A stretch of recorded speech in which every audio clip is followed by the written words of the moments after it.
is the Run Your Day podcast with Dan Hafner.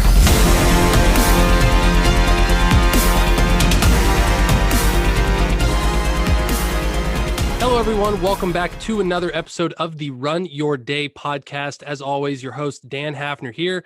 I am joined by a very special guest. I'm very excited that she's on the show here today. Her name is Michelle Seiler Tucker, and I'm going to introduce her here in a second. But we're going to talk about some really, really cool stuff today. I'm very, very excited. As you'll hear from her, she's been around the block several times, and I'm very, very excited to kind of get her perspective on things. So Michelle Seiler Tucker is the founder and CEO of Seiler Tucker Incorporated. She holds the Mergers and Acquisitions Master Intermediary title, which sounds like a pretty big deal, as well as many other titles and certifications. She also owns many other businesses in several different industries. She's a 20-year veteran in the mergers and acquisition industry, and she's regarded as the leading authority on buying, selling, fixing, and growing businesses. Her and her firm have sold over 1,000 businesses in almost every different vertical and have a remarkable track record of success. So, Michelle, thank you for joining and welcome to the show. All right, great. Thank you so much for having me. Yeah, absolutely. Absolutely. So I guess, other than that, that introduction we gave there, tell us a little bit about yourself and what you'd like the audience to know. Sure. Well, I specialize in, I haven't always done mergers and acquisitions, but I've always been an entrepreneur. So I've always owned many different businesses. Before I got into mergers and acquisitions, I did franchise sales, franchise consulting, franchise development, and sold hundreds of franchises. And then I transitioned into selling companies because so many buyers didn't want to buy a franchise. So I'm like, I'm leaving. I want to help other buyers and I'm leaving money on the table here. So let me transition into selling companies. And so I transitioned into selling businesses and then very quickly, realized that what Steve Forbes says is true, that 80% of businesses will not sell. 8 out of 10 businesses do not sell. And so I thought, gosh, if I don't start fixing these businesses, growing these businesses, building these businesses to sell, I'm probably going to starve to death. So that's when I really, got into fixing businesses, building them. So I specialize in buying, selling, fixing, growing. I buy businesses and flip them. I obviously sell businesses and merge businesses. I also have partnered with business owners, investing my capital, my energy, my efforts, my expertise and resources to help put business owners on a build to sell plan so that they can exit in 3 to 5 years. Very cool. So what was your first business? The very first business I sold was a small, I tell you, they're almost neck and neck. I sold a small restaurant bar that was actually pretty famous because they had these deep fried burgers, as if burgers are not bad enough for us. They deep fried them. And then I also sold a flower shop, I think like in the same week. And Wow. So I started off selling small businesses and then very quickly transitioned into selling businesses $10 million and up. Wow. Very cool. So that's a very inspiring story. Because you're clearly, you got like the whole big background, you get the whole team I see going on here and everything. Like, so, you've clearly like got some stuff, figured out. So, I guess for our audience here, like if you could go back in time to like when you were starting for a moment, like kind of mentally, like going back in time to when you were like first cutting your teeth, kind of figuring things out. What would you do differently? What would you go back and tell yourself about starting out in that place? Yeah, I think the biggest thing I would do different is I didn't really have any role models growing up and I didn't really have any mentors. So if I could go back and do things differently, it would be to have a mentor, to have somebody who's already been down my path so I can learn from their mistakes instead of from my own. Yeah. And shorten my path to success and shorten my learning curve dramatically. That's probably what I would go back and change, if anything. Yeah. Okay. Well, that's good. So one thing I wanted to ask you about before we get too far down the rabbit hole here were, I saw on your website you have a couple of books. Can you tell us about those? Sure. So I wrote Sell Your Business for What It's Worth in 2013. I've also written contributing chapters in Think and Grow Rich by Napoleon Hill Foundation. I have another book that I have written, but it's not published yet. It's all about acquisitions. It's all about buying businesses. And then my most recent book that is going to launch soon is Exit Rich, which, in case you forget, it's right behind me. Yeah. Yes. Yeah. Very cool. So tell me a little bit more about Exit Rich. I was kind of intrigued by that one. Well, the reason I wrote Exit Rich is, when I wrote Sell Your Business for More Than It's Worth in 2013, and I did the research, Mhm. I learned that 95% of startups would go out of business. So the 1 to 5 years are the most risky, and we all know that. Yeah. But what was really shocking to me, I started noticing that every time I would visit a city, meet with a client, I would notice that this business that was here last month is not here anymore. And I noticed that over and over and over again. So I started doing the research for my latest book, Exit Rich. And I learned some startling statistics that the business landscape has actually flip-flopped. So now startups are not at great risk anymore. Only 30% of startups will go out of business now. So you startups have a much greater chance of success than ever before. However, out of 27.6 million companies, those businesses have been in business 10 years or longer. 70% of those businesses will go out of business. 70. That's before COVID. So businesses are dropping like flies. You hear about the big public companies all the time. Toys R Us in business 75 years closes down. Kmart, JCPenney, Montgomery Ward, Pier 1, Steinmart, Godiva is closing down 1,500 locations. Yeah. GNC is closing down 900 locations. So that's what the media talks about. But the media doesn't talk about the private companies. They don't talk about the private companies. They don't talk about the mom and pop companies. They don't talk about the companies on every street corner in every town in every state across our great nation. These business owners, unfortunately, are exiting poor. Yeah. Having to sell for pennies on the dollar, close their business, or even worse, file bankruptcy. So that's why I wrote Exit Rich, to teach entrepreneurs and business owners that you really should plan your exit strategy from the beginning, from day one of buying or starting your business. I call this the STGPS exit model. And then you need to build a business that somebody actually wants to buy. Yeah. Because most businesses are not sellable because buyers don't want to buy the business you created. Because So it's a job. Yeah. It's a job. Most entrepreneurs have created a glorified job, Yep. which they go to work at every day, versus a business that works for them. So then Exit Rich, we also walk our readers through what I call building the right infrastructure so you can build a sustainable, scalable, and when you're ready, actually have a sellable asset. So we walk them through what I call running your business on all 6 cylinders on all 6 Ps. Wow. Okay. Yeah. Well, so I want to come back to that, maybe put a pin in that for a second, but the you kind of led me into my next question, but what I'm hearing you say from what you said before was like, you have a 70% chance as a startup these days. I mean, obviously, as long as you're doing it correctly, like to actually succeed, like that's incredibly uplifting news, right? I mean, That's very uplifting. Yeah. yeah, I mean, obviously on the other side of that, right? Like you have like once you're in business a little bit longer, obviously it gets harder. You can get too big, you can get outdated, and it's very easy to lose it. But like for the at least the type of audience that we talk to and like out there, that's incredible. 70%. Yeah, that's it. That's incredible. It's better than it's ever been. And I think there's a few reasons for that. The reason that the businesses are going out of business, 70% are going out of business after 10 years, is because the owners stopped doing one thing. I call this AIM, AIM. They stopped innovating and marketing. AIM is always innovate and market. You can't stop innovating. You're either growing or you're dying. Toys R Us did nothing different in 75 years.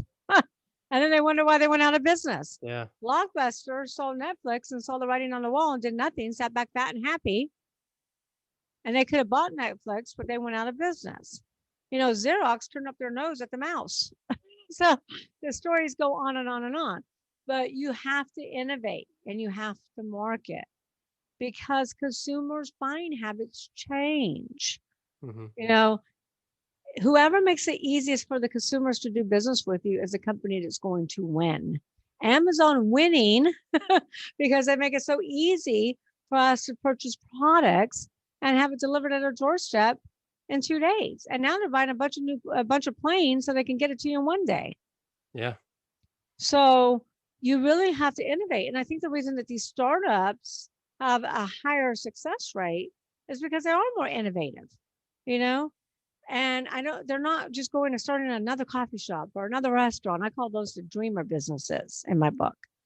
And the problem with those businesses is, if you already got 12 restaurants on the street, you probably don't need another one. If you already have, 5 coffee shops on a corner, you don't need another one. But I think the reason why startups are so much more successful is because you have a lot more millennials starting businesses than ever before.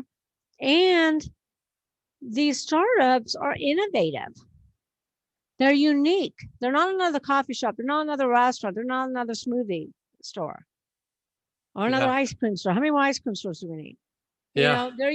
They're looking at to solve problems. They're providing solutions, and that's why they're being successful. And that's what business is all about. That's what entrepreneurship is all about. See a problem, find a solution, create the business. Yep. And business owners have been in business for 10 years. Stop doing that. They're married to their idea. They treat their business as their baby, not as their most valuable asset. And they're married to their concepts. And once, what they grew their business on, that they don't want to do anything different. And here's the bottom line. If you keep doing things the way you always done, you won't be in business for very long to do it differently, unfortunately. Man, there's some pure gold in everything that you just said there. That's incredible. No, and that was a major pivot point in my own entrepreneurial journey, was when I started to realize you can't just build an improvement product. Like, Yeah. nobody wants a better mousetrap, right? They want something different that solves a problem in a little bit different of a way. Yeah, we want a unique mousetrap, something that's unique. We want different. You can thank Steve Jobs for that. When Steve Jobs came back to Apple, right? He's like, what, and you got to be preemptive. You got to try to figure out what do people need before they know they need it. Yeah. Whoever thought that we would be standing in line for hours to get the newest iPhone when it's really a few little changes? Or I remember the first time they came out with an iPad. I'm like, that's the most stupid idea I've ever heard. And now I have 12 of them. Isn't that crazy? So you got to figure out, you got to be preemptive. You got to always look. There's opportunity all around us, but some people see opportunity, whereas many don't. And some people act on it, whereas even more won't. Yeah. And I mean, I think that was one of the big things that happened last year, was so many people, COVID, when it all onset, there was so much of a narrowing of that. Like, and it was just nobody, well, I shouldn't say nobody. There were more people that saw less opportunity and constricted than people who saw big opportunity and expanded. Right.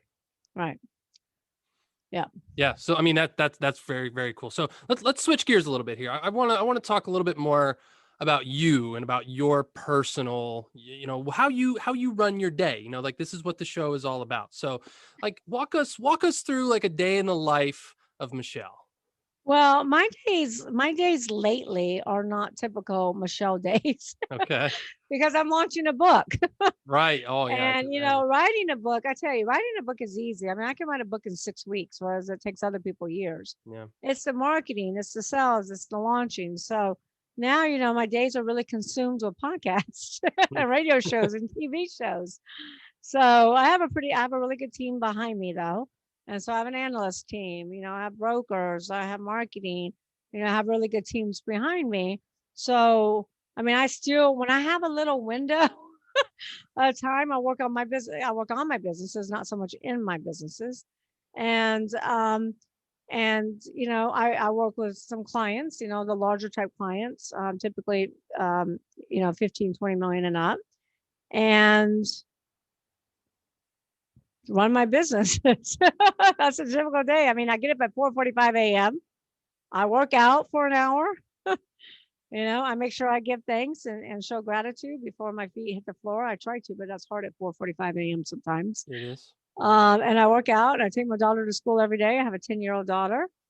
I make sure that she gives gratitude. I make sure that she repeats her mantras. I make sure that, I get her off to school, and then I come to the office, and I'm probably doing about 5 to 10 of these a day. Wow. Yeah. Very cool. Very cool. So, no, that's cool. I mean, maybe can you to be honest with you, I've never really talked with someone of your stature really on this show. So I'm very thankful that you came on here, and I'm very interested to hear. So can you talk about like what someone at your level, like what is the difference in working on your business and working in your business, like at your level? What do you mean at my level? Because working on your business, what do you mean at my level? Make that distinct. Well, You know, to be honest, a lot of my listeners don't have $15 million clients. You know what I mean? Like a lot okay. of, so somebody that has, has been established in business, Mm, that's been, had the success that you have, mhm. right? Because, that's a big buzzword. People always talk about like work on the business, not in the business. Right. And I've even recently come out of that stage in my own business where I was the only one, like I had to do everything. I was the marketing, I was the sales, I was the CEO, I was everything. And then learning how to delegate that and automate that was a game changer for me, How right? long did you do that for? How long did you do everything for? Too long. Too long. Probably a couple of years. So let's talk about that because let's start there because that is the biggest mistake that I think young entrepreneurs make. And I always tell my entrepreneurs and my clients that you got to focus on your strengths. Focus on your strengths, hide your weaknesses. You can't do all of those things and ever really grow. Hmm. You're going to grow so much slower when you're doing everything. You're not good at everything. No, none of us are, right? So we really have to focus on the strengths, how our weaknesses. If you don't have an assistant, you are the assistant. And it's impossible to do everything. I have a graphics company that I partnered with in Texas a few years ago. He called me up. He wanted to sell his business. And I could tell him that he was passionate, but I could also tell that he was about to cry, Yeah. and he's like, listen, my wife and I can't do this anymore. It's a graphics company that specializes in vehicle wraps for first responders. So like police cars, ambulance, fire trucks, things of that nature. He said, we're working 14 hours a day. We have one employee. I just can't do it anymore. He goes, I don't have the business acumen to grow the company to the next level. And he says, my wife and I are working 14 to 16 hours a day, and we're about to kill each other, and we're probably going to get a divorce. And by the way, I took a mortgage out of my home on our home. So what do we do? Yeah. And he says, I don't have the business acumen to grow the company to the next level, but we're really known for our great quality. We have unparalleled quality and artwork in the industry. And in fact, we have such a great reputation. We're turning down about 6,000 clients a year. That's what Wow. I did. I went, wow. And 6,000 they're clients a working year. out of their office, their garage office. 6,000 clients a year. And so I said, listen, and then he told his one employee he's selling. So I said, listen, your business is not sellable. Count yourself lucky today. You just got the lottery ticket. And he goes, what do you mean? I said, because if you would have got anyone else, even somebody in my office, they would have put you on the market probably. And you're not sellable because you are the business. If I take you and your wife out of the business, you guys are the business. There is no business. So he said, well, what are we going to do? And I said, I'm going to give you a bunch of homework. I'm going to do my due diligence. I'm going to fly to Texas and meet with you. So I did that, and I ended up partnering with them. And I ended up investing money and, taking them out of the garage into, I don't know, 5,000, 6,000 square foot space, hired employees, hired a COO. I actually created a business versus a job. When I went there, though, they were so crazy busy because they're trying to keep up with their orders. They're trying to do the artwork. They're printing all the graphics. They're doing the installs on the vehicles. And then they're trying to handle invoicing, invoice their clients. And they're not even invoicing their clients. They're taking the invoice and shoving it in a cabinet because they don't have time. Yeah. So there's nobody to invoice. There was no, they were way behind on billing. And there's no way that they could really hire people because they were so into the chaos that they had zero time. You follow me? Oh yeah. And most entrepreneurs get caught in that trap. Yeah. And so I guess that's kind of that leads me into my next question. Like, why do you think so many entrepreneurs get caught in that trap? Why do so many fall in there? I think, well, number one, they all need to go back and go read my book, Exit Rich. But I think the number one reason they get caught in that trap is because entrepreneurs focus on sales. We got to sell. We got to sell. We got to sell. We got to sell. We got to sell. We got to get money coming in, money coming in, money coming in, because most entrepreneurs are undercapitalized. Mm-hmm. So when you always focus on sell, we got to get money in, we got to get money in, we got to get money in. And all of a sudden you get all these clients, but you never built the infrastructure to handle the clients, then your business is going to collapse, or you're going to collapse as a person. Yeah. So it's just like building a house. If you have not built a solid foundation, a solid structure, and you have a big tornado or hurricane come through, your house is going to come tumbling down. Same thing with a business. So they're so busy on doing everything. A lot of entrepreneurs are control freaks. They think if I want it done right, I better do it myself. Yeah. And a lot of entrepreneurs just feel like they have to have their hand in every pot. Well, you'll never grow unless you let go of control. That's good. And so the first P that we talk about in the 6 Ps in Exit Rich is people. People is number one. You don't build a business, Daniel. You build people, and they build the business. Mm-hmm. I'm glad you And came back to the 6 lack of- Ps, because I was going to ask that next. I'm glad. So keep going. Keep going. Yes. So people. So this graphic's coming. Well, let me finish the story real quick. So we took him in, took him out of the office, got employees, got everything. The same man that told me he doesn't have business acumen, this guy is one of the smartest men I've ever met. Smartest man I've ever met. He has tremendous business acumen. Him and his wife come up with all these brilliant ideas, and she has tremendous business acumen. Both of them do. But the problem is when you're in chaos and you're in your fog, it's foggy and it's hard to think. I mean, who can think in that mess, right? No one. So visionaries got to get back up here. Entrepreneurs got to get back up here.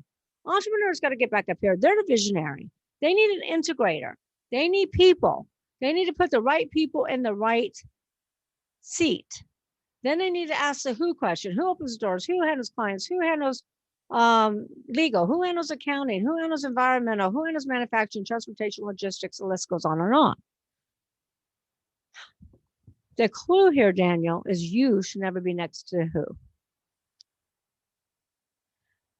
Everyone listening to this show right now needs to list down all the things that you do on a daily basis in your business, or all the tasks that have to be done in your business, and then put somebody's name next to it.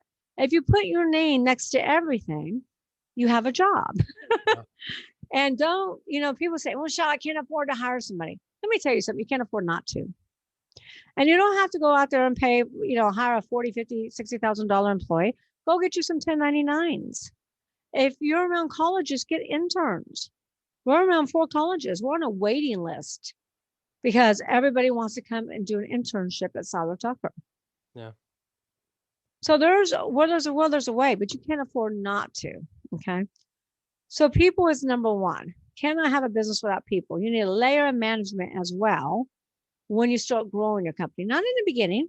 In the beginning, all of us do things that we probably shouldn't be doing, but we can't do that for too long. You really got to get people in there.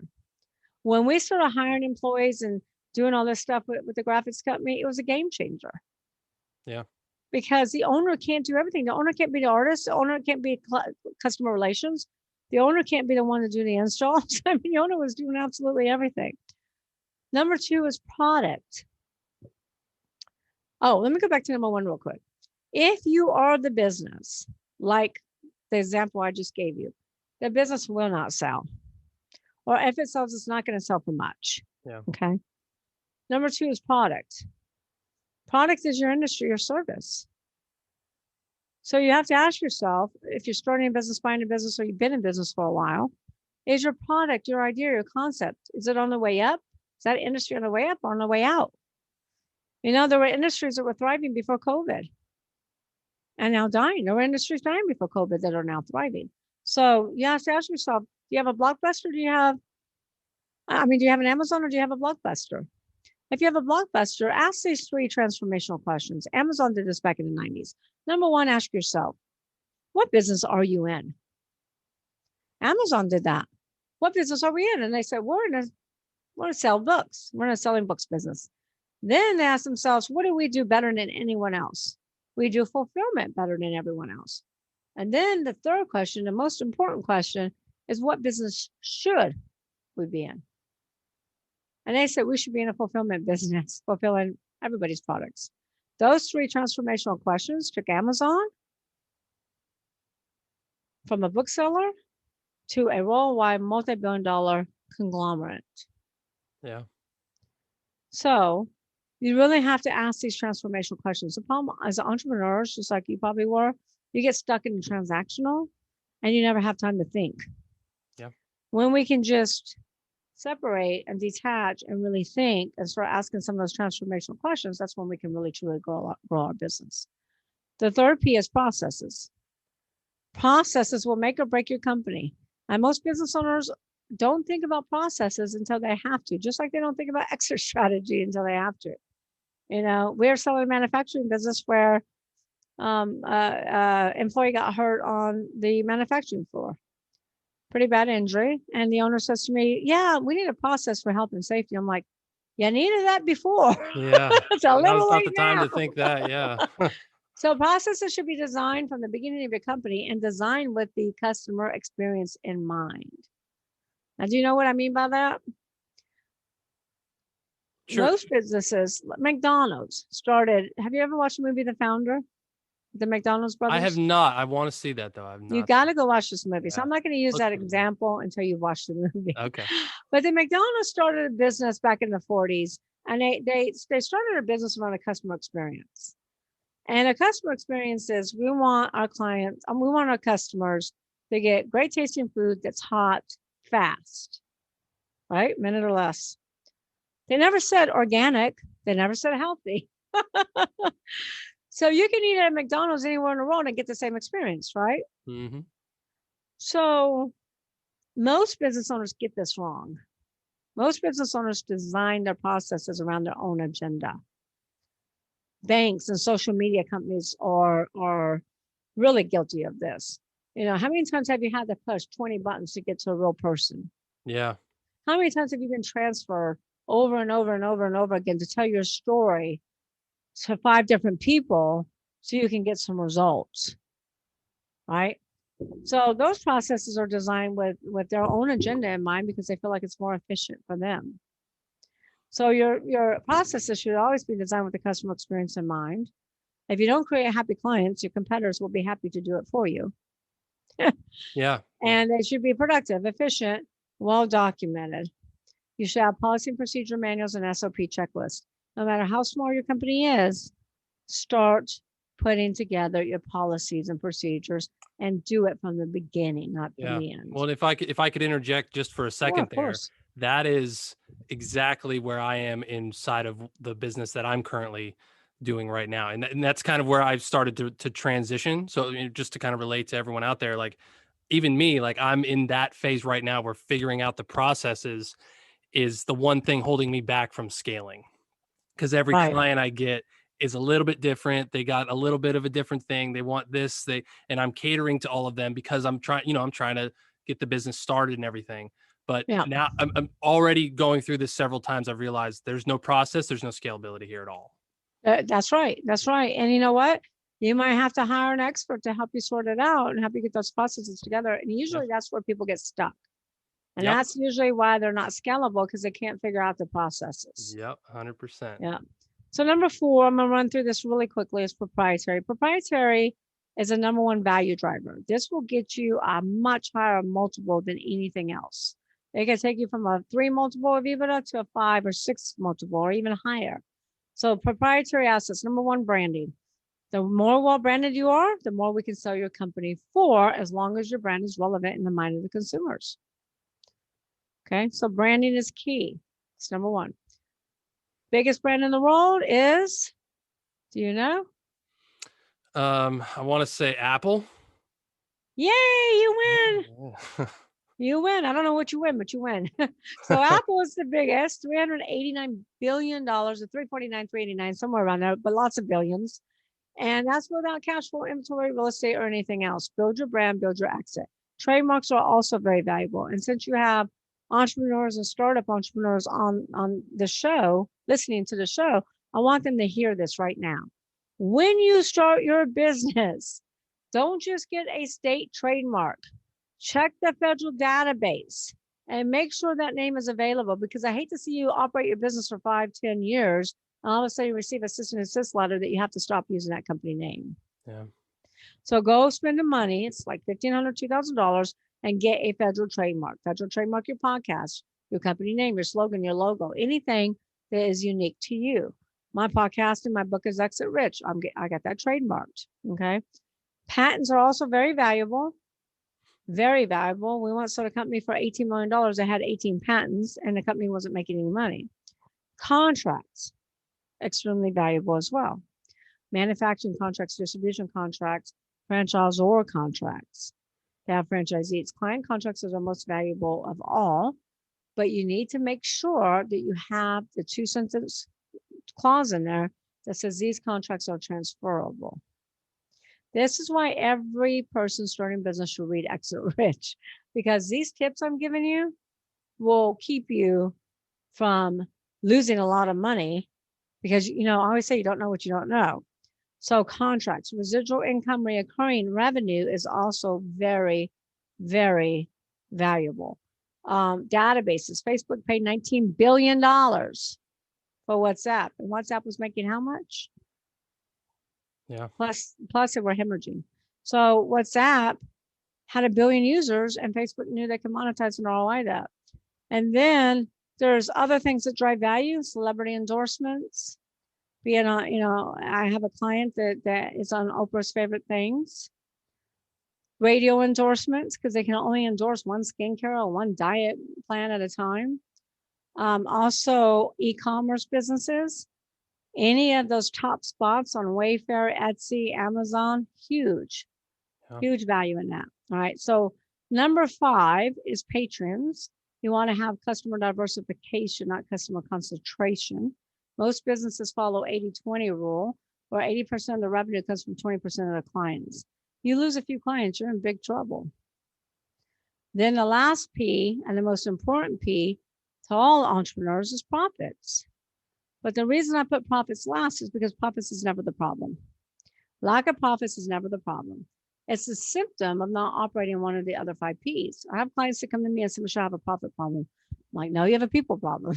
No, you have a process problem. You have a proprietary problem. Yeah. So that's the infrastructure that every business owner should build their business on from day one. And you will have a sustainable, scalable, and I promise you a sellable asset when you're ready. That's so cool. I'm really glad that you put profit last. Like after I kind of hear what you talked about beforehand of, we're all like, just when you start up, like we just got to sell. And there starts to be this belief that just cash will solve problems. Yeah. It will to a certain extent. Right. But like you said, having profit last, like you said, it's more of a symptom than an actual problem. Well, one of the things I always ask on Shark Tank is, how are you going to use this money? How are you going to use this money? How are you going to use this money? And you know what? If I was a shark on Shark Tank, which I should be, I would be asking, wait a minute, let's go through these 5 Ps. Yeah. Because let's fix these problems before I pour money on the fire. Yeah. Because money's not always the answer. Yeah. It's the symptom of not getting these things right. Yeah. Awesome. Well, I hope someday you do make it to Shark Tank. That would be really, really well, cool. I have Kevin Harrington, the original shark from Shark Tank, wrote the foreword for my book, Exit Rich. Nice. Very cool. So yeah, I mean, tell us a little bit, as we conclude here, where we can go to get the book and get more information about you.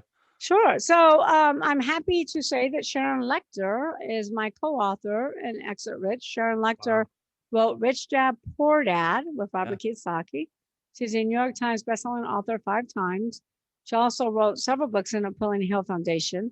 Plus, she's a CPA, financial literacy expert, and the advisor to several presidents. And she's written the Mentor's Corner after every chapter of my book. Plus, Steve Forbes has endorsed her book. Jack Canfield, Brian Tracy, Tom Hawkins, Mark Victor Hansen, Les Brown. So we have a lot of good endorsements. Everyone can go get the book right now. We're in the middle of pre-sales. They can buy it at exitrichbook.com. I would not buy it at Amazon because you won't get the book until it launches.